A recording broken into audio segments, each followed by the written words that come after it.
All right, well, that's Lacan. Now, let's move on to Fulgurite. Fulgurite is a round tubular mineral that's formed when lightning strikes sand, okay, high silica sand. It looks pretty cool, and it's round caused by lightning, so now we're calling the lightning round Fulgurite.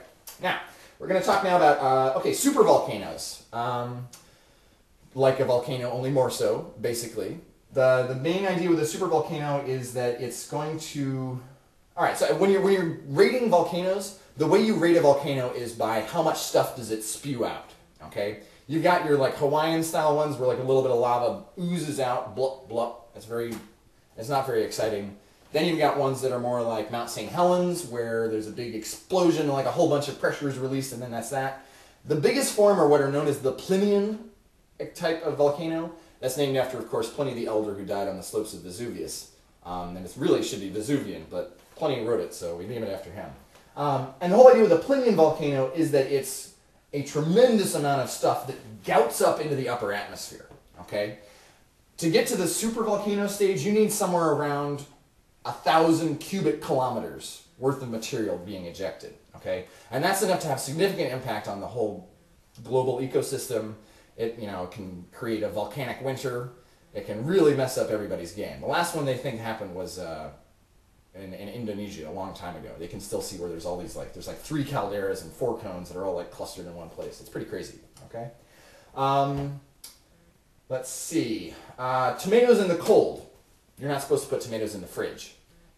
Turns out, the reason for this is tomatoes contain high quantities of what's known as linoleic acid, okay, which is it's basically a long fatty acid chain. There's a couple of double bonds over at one end, and then there's a double bonded oxygen and an OH group at the other, okay. In and of itself, it's not that great a deal. It doesn't taste that good. And if you put it in the fridge, if you get it cold, it curdles. And that makes the, well, not really curdles, but it doesn't do what you're supposed to do, and it ends up making the tomatoes turn mealy. What's supposed to happen is the linoleic acid is supposed to degrade into cis-3-hexenal, which looks something like this, okay? And cis-3-hexenal, that's what you smell when you open up like a fresh bag of lawn clippings off of the lawnmower, and it smells amazing. That's the cis-3-hexenal, and that's what gives tomatoes that certain vibrant piquancy that we love so, okay? And if you refrigerate it, then the linoleic acid doesn't get converted into cis-3-hexenal, and you don't get that awesome taste, okay?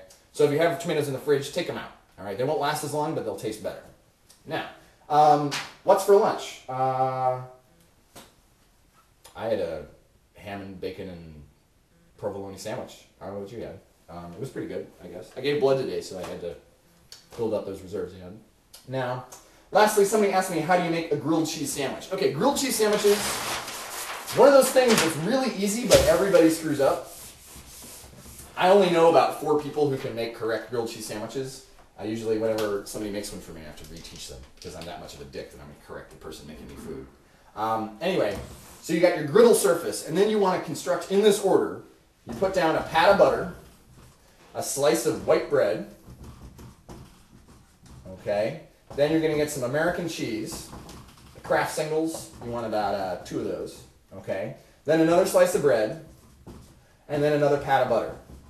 Get your spatula, cook that on the griddle for a while, and you flip it a couple times until it looks done, okay? This gives you the butter gives you the nice crispy crust, which is what you want. And then the cheese melts, which is also what you want, so then you get the crispy versus the melted and the hot cheese, and oh man, it's just amazing, okay? Well, I hope this answered somebody's questions. I hope it was entertaining as well. And please let me know what else you'd like to learn today, as always.